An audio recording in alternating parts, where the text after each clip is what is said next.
అందరికీ నమస్కారం. కార్యక్రమం ప్రారంభించే ముందు గురువు గారు బ్రహ్మర్షి పత్రి గారికి ఒక్కసారి మనం ధన్యవాదాలు చెప్పుకుందాం. మనం విదురుని సందేశాలు తెలుసుకుంటున్నాం.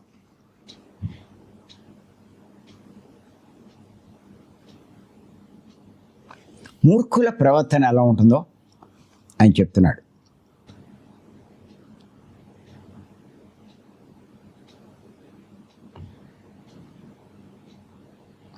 పత్రి గారు ఓ సందర్భంగా ఏమన్నారంటే, నేను మీకేమీ కొత్త సబ్జెక్టులు చెప్పట్లేదు, కొత్త టాపిక్లు చెప్పట్లేదు. గొప్ప గొప్ప వాళ్ళు యోగీశ్వర్లు చెప్పినటువంటి సందేశాలనే మీకు గుర్తు చేస్తున్నాను అన్నారు.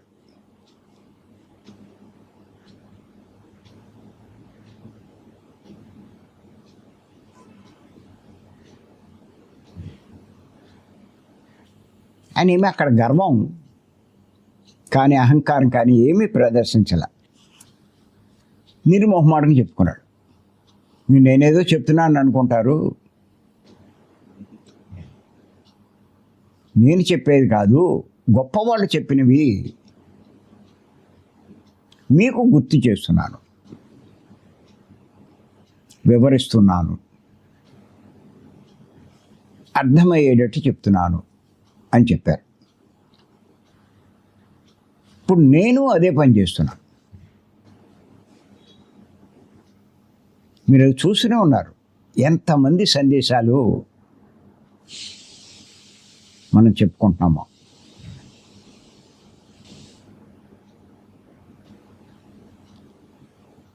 ఈరోజు సందేశం రాసుకొని చెప్తాను.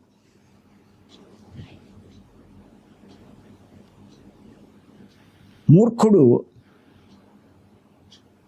ఒంటి నిండా, నోటి నిండా, చేతి నిండా గర్వం నిండినవాడు.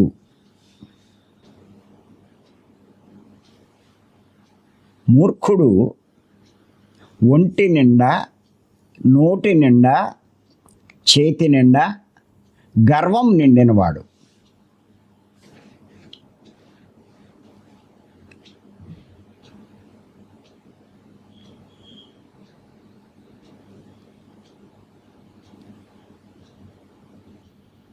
వాడి శరీరాన్ని ఉపయోగించే విధానం కానీ, శరీరంతో చేసే పనులు కానీ, నోటి నిండా అంటే నోట్లోంచి వచ్చే మాటలు కానీ, చేతి నిండా అంటే చేత్తో చేసే పనులు కానీ, గర్వం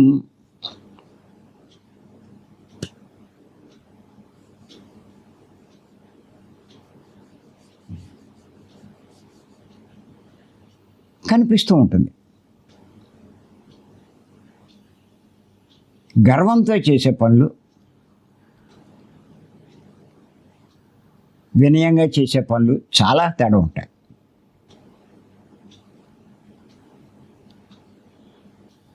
నేను కాబట్టి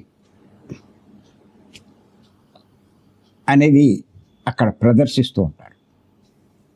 నాకు ఉంది కాబట్టి.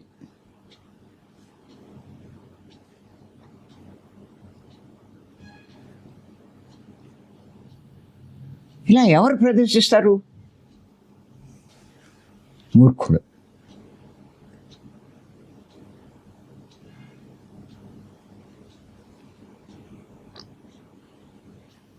మూర్ఖుడు ప్రదర్శిస్తాడు.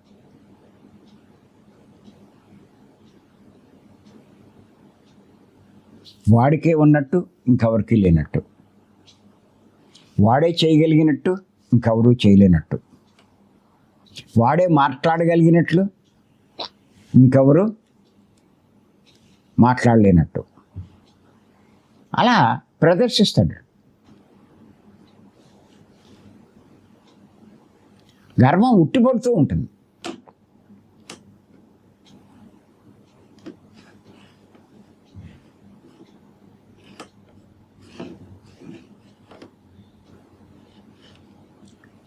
ఎందుకు అలాంటి ప్రవర్తన ఉంది ఆడికి అంటే మూర్ఖ లక్షణం.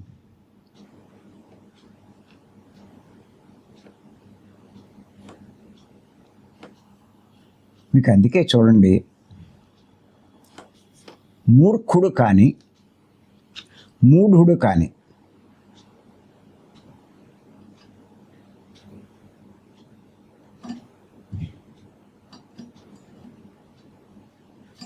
వాడి ప్రవర్తన వల్ల, వాడు చేసే పనుల వల్ల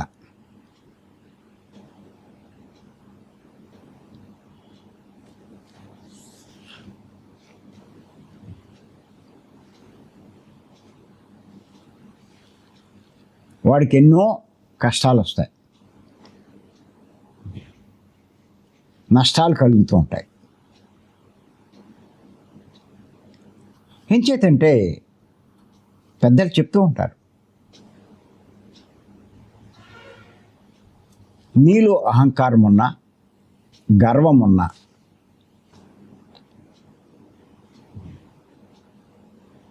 నువ్వు చేసే పనులు నీకు నష్టాన్ని కలిగిస్తాయి.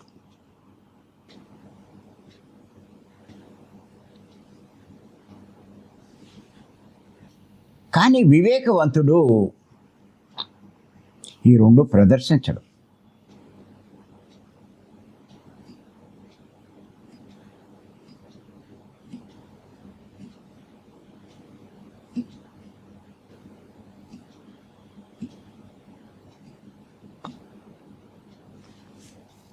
మీరు చూడండి, రాక్షసుల మీద దేవతలు గెలిచినప్పుడు అంటే కొన్ని సంవత్సరాల పాటు యుద్ధం చేశారు. చివరికి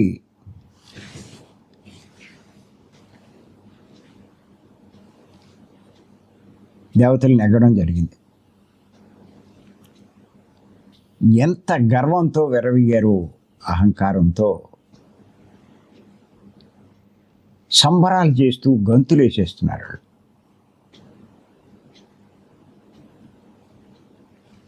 ఊరిని వినయం ఉండవలసిన వాళ్ళు ఇలా గర్వంతో విర్రవీగుతూ ఉంటే చివరికి వీళ్ళు పతనం అవుతారు అనే ఉద్దేశంతో పరబ్రహ్మే యక్షుడు రూపంలో వచ్చి ఇదంతా మీ గొప్పతనం అనుకుంటున్నారు,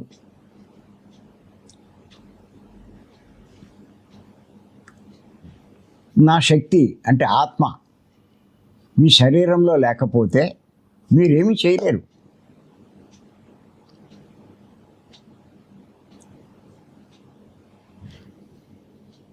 ఆ శక్తి, నా శక్తి మీ శరీరంలో ఉండబట్టే ఇవన్నీ చేశారు.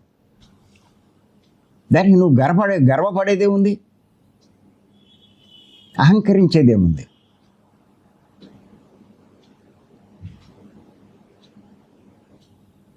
నేను నేను అంటావు,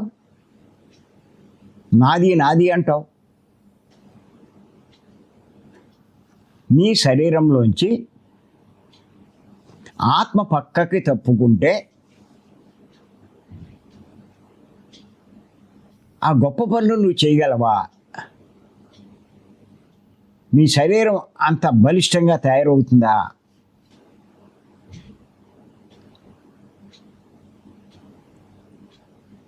ఏం చేయగలవు నువ్వు?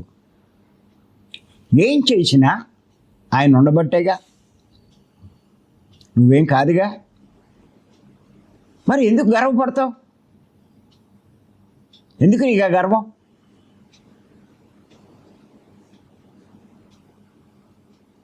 అందుకే జ్ఞాని ద్వంద్వాలలో సమస్థితిలో ఉంటాడు అని చెప్తారు పెద్దలు. జ్ఞాని ద్వంద్వాలలో సమస్థితిలో ఉంటాడు. మాన అవమానాల్లో కానీ, అంటే సన్మానం జరిగినా అవమానం జరిగినా, నిందాస్తుతుల్లో కానీ, ఎవడైనా నిందేసినా పొగిడినా, గెలుపు ఓటముల్లో కానీ, గెలిచాడు, లేకపోతే అంటే సక్సెస్ అయ్యాడు ఆ కార్యక్రమంలో, ఓటములు ఫెయిల్యూర్ అయ్యాడు, అయినా సరే సక్సెస్ అయినా సమస్థితే, ఫెయిల్యూర్ అయినా సమస్థితే.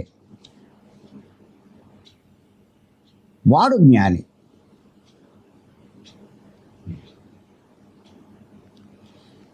వాడు వివేకవంతుడు, బుద్ధి ఉన్నవాడు.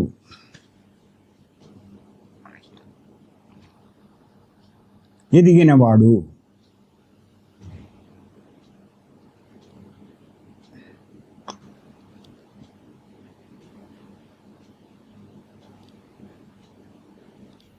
ఏముంది సంబరాలు చేసుకోవడానికి?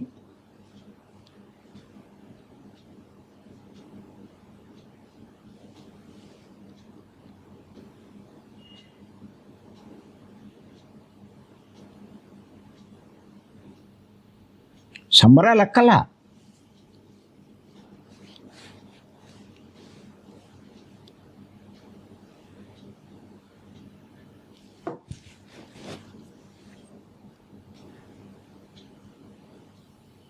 రేపు పొద్దున్న మనం బర్త్డే చేసుకుంటున్నాం. దేనికి అంటే అదేదో సంబరపడే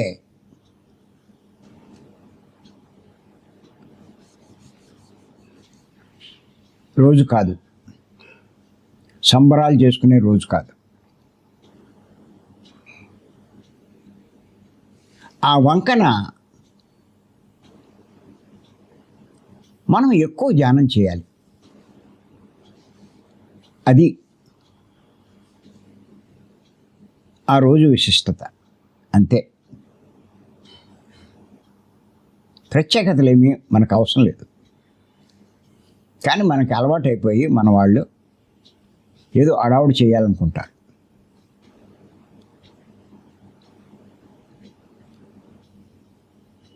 హడావుడి చేసుకోవడానికి కాదు.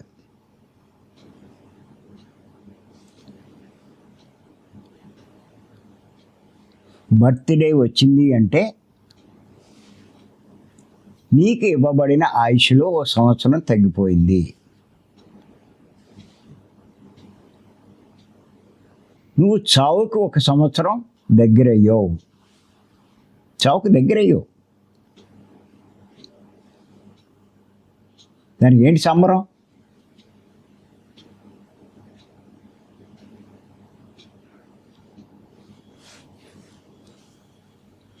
ఇంకా జాగ్రత్త పెరుగుతుంది. దగ్గరయ్యాం. చేయవలసిన పనులు ఇంకా బాగా చేయాలి. ప్రతి ఒక్కరు గుర్తుపెట్టుకోండి. మీ వయసు పెరుగుతుంది అంటే ఆత్మైన మీ బాధ్యత పెరుగుతుంది. ఇక చేయవలసిన పనులు అశ్రద్ధ చేయకండి, నిర్లక్ష్యం చేయకండి. మీకు ఇవ్వబడినవన్నీ పూర్తిగా ఉపయోగించుకోండి. వృధా చేయకండి, నిర్వినియోగపరచకండి, దుర్వినియోగం అసలే చేయకండి.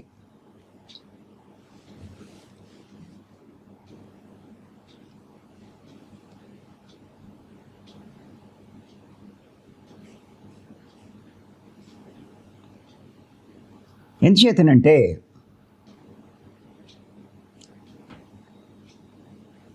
మూడు రోజుల క్లాసులు మనం జరుపుతున్నాం. కానీ ఒక్కరోజే పూర్తిగా సంతృప్తిగా మనం చేయగలుగుతున్నాం. సెకండ్ డే ఇప్పుడు ముందు రోజు సాయంత్రం నుంచి మనం ధ్యానం చేస్తున్నాం కాబట్టి 2 రోజులు మనం జరుపుకున్నట్టే లెక్క. ఉదయం 5 గంటల నుంచి మనం చేస్తున్నాం కాబట్టి.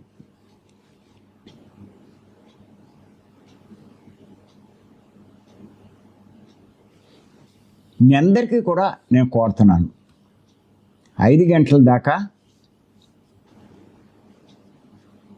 మీరు పురమాయించుకోకండి. దరిదాపు మీరు 3 రోజులు బాగా ఉపయోగించుకున్నట్టే. నాకు అది సంతృప్తిగా లేక 4 రోజులని పెట్టాం, కానీ అమ్మ నలిగిపోయింది, నేను నలిగిపోయాను. ఇంకంచేత మళ్ళా 3 రోజుల కింద మార్చేసి కనీసం సంవత్సరానికి ఒక్కసారైనా ఆ రకంగా మనం పెట్టుకోవాలనే ఉద్దేశంతో ఈ వంకన 4 రోజులు క్లాస్ పెట్టుకున్నాం. సరే, సంవత్సరానికి ఒక్కసారైనా మనం జరుపుకుందాం. అది సాధన పెంచుకోవాలి. అదే ముఖ్య కారణం, అదే మన లక్ష్యం. ఆ వంకన అంతకన్నా ఇంకేం లేదు.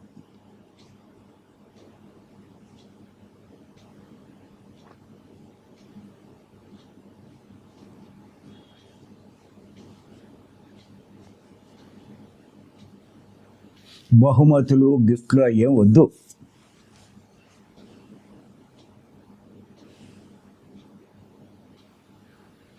ఇవ్వకపోతే బాగోదు ఇలాంటి అభిప్రాయాలు వద్దు.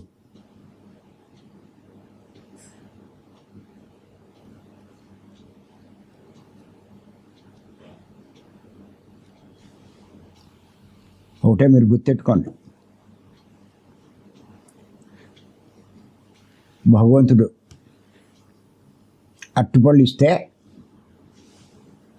వాళ్ళ మీద బాగా దృష్టి పెడతాడనుకుంటారు చాలామంది. ఇప్పుడు లోకంలో ఉన్న ఆనవాయితీ, ఎన్ని అట్టుపళ్ళు ఇస్తే ఆయన అంత బాగా చూసుకుంటాడు. కొంతమంది గెల్ల కూడా ఇచ్చేస్తారు.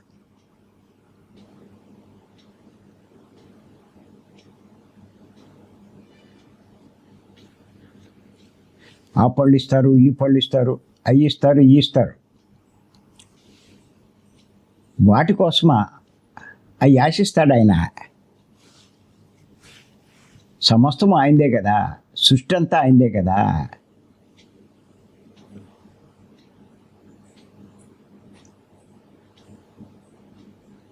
అవి ఏం చేసుకుంటాం మనం?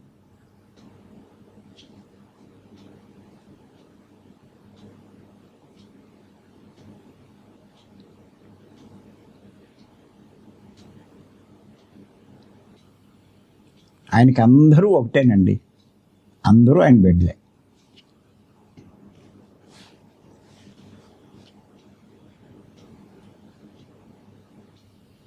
నాకు కూడా మీరు అందరూ ఒకటే. ఇక్కడ ఎక్కువ తక్కువ లేవు.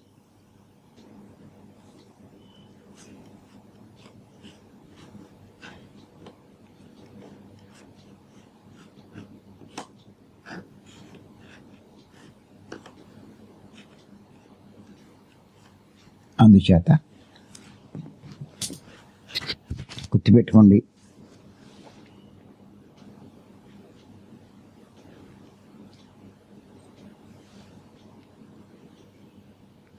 ఆ స్థితిలోంచి మనం బయటికి రావాలి. ఆ మూర్ఖత్వం నుంచి మనం బయటికి రావాలి.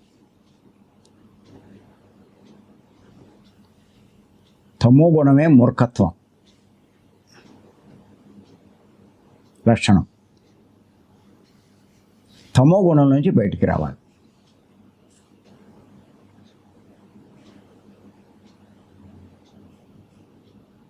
ఖచ్చితంగా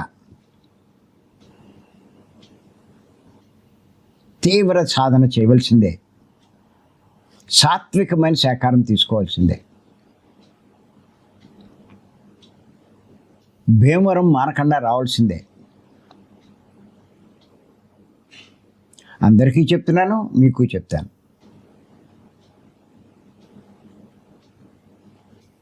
చెప్పడం నా ధర్మం, అర్థం చేసుకుని ఆచరించడం అది మీ ధర్మం. జన్మలు తగ్గించుకోమంటున్నా, అది మీకు అర్థం కాకపోతే చేసేదేం లేదు. పత్రిక గారు కూడా చెప్తారు,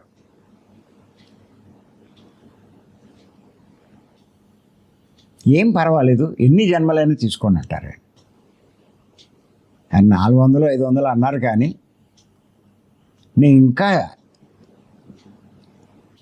ఆ భర్తతోటి, ఆ భార్యతోటి, ఆ పిల్లలతోటి ఇంకా ఎంజాయ్ చేయాలంటే ఆ తల్లిదండ్రులతోటి తీసుకో, పోయిందే ఉంది. ఇంకో 100 జన్మలు తీసుకో, ఆ సర్దాలన్నీ తీర్చుకో. అదే అంటారు పత్రి గారు. ఇంకా నీకు తినే దాని మీద వ్యామోహం పోలేదు. ఏమి నువ్వు వర్రి పడకు. కావాలంటే ఇంకా 100 జన్మలు వస్తాయి, 500 జన్మలు వస్తాయి. హాయిగా అనుభవించు. ఇంకెన్ని రకాలు తింటావో తిను. ఇంకా ఎన్ని రకాల కోరికలు ఉన్నాయో తీర్చుకో. తృప్తి తీరా అన్నీ తీరాక అప్పుడు రా.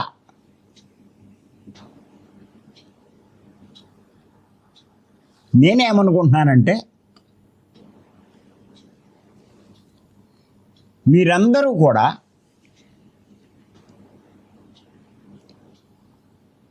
వాటన్నిటి మీద తృప్తిపడి దీంట్లోకి వచ్చారని అనుకుంటున్నా. ఈ ప్రాపంచికమైన కోరికల కోసం మీరు ఇందులోకి రాలా. ఇందులో ఉన్నవాళ్ళు ఉంటే ఉంటారు, దానికేముంది, అది తప్పేం లేదు.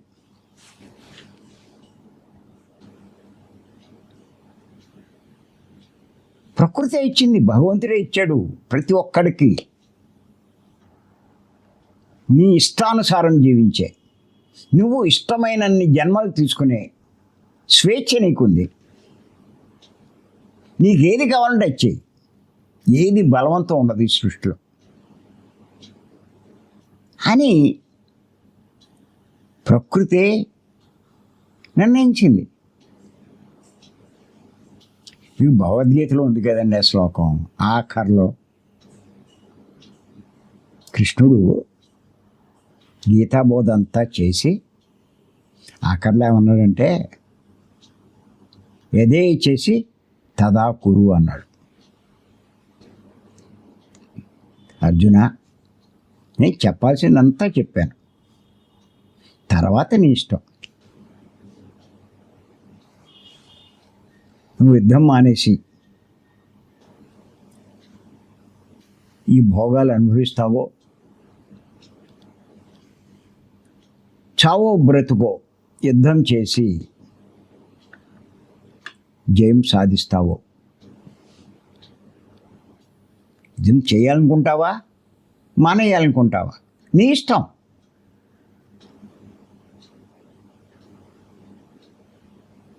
అని చెప్పాడు. అంటే అక్కడ కృష్ణుడు అర్జునుడు చెప్పాడు అంటే ఈ ఒక్క పాయింట్ మనందరికీ చెప్పినట్టే అండి.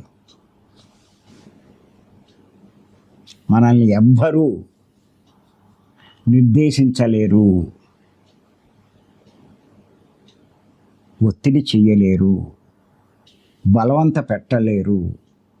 మన స్వేచ్ఛ ప్రకారం, మన ఇష్ట ప్రకారం జీవించే హక్కు మనకుంది. ఇది మర్చిపోకండి.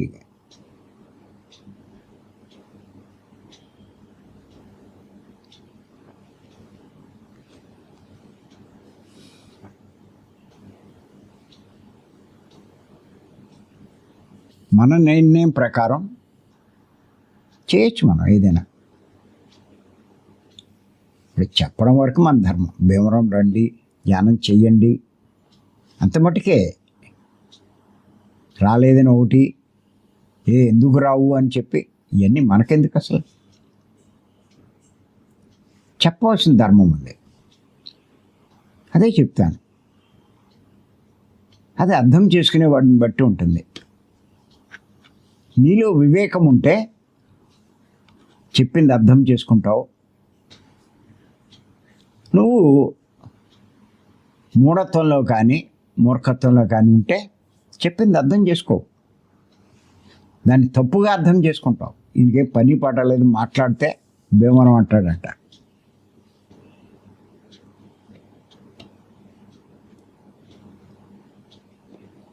ఇన్ని పుస్తకాలు రిలీజ్ చేస్తున్నావు, ఎందుకు ఇన్ని పుస్తకాలు అనేటువంటి భావం కూడా చాలామందిలో ఉంది. ఎక్కడ కొనగలమో అనుకునేటువంటి భావం ఉంది, ఎక్కడ చదవగలమని. ఏమండి, మీ జ్ఞానం పెరిగే కొద్దీ మీరు ఎన్నో క్లాసులు చెప్తారు. ఈ క్లాసులు చెప్పేటప్పుడు చెప్పినవి చెప్తే ఎలా ఉంటాయి? ఎప్పుడైతే ఈ పుస్తకాల ద్వారా కొత్త కొత్త కాన్సెప్ట్లన్నీ మనం అందించినప్పుడు వీటిని మీరు బయట చెప్పడానికి ఎంతో ఉపకరిస్తాయండి. 4-5 వేల వీడియోలు ఏమి ఎత్తుక్కుంటారండి? ఏది చెప్పాలో ఏంటో. 10 టాపిక్లు, 15 టాపిక్లు, 20 టాపిక్లు ఉంటాయి, ఎపిసోడ్లు ఉంటాయి. వాటిని సూక్ష్మీకరించి మీకు ఇంకా సులువైన పద్ధతిలో అర్థమయ్యే రీతిలో ఆ పుస్తకం అందిస్తున్నామే. చక్కగా చెప్పుకొచ్చే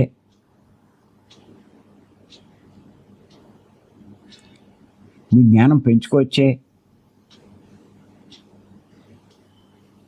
ఈ చేత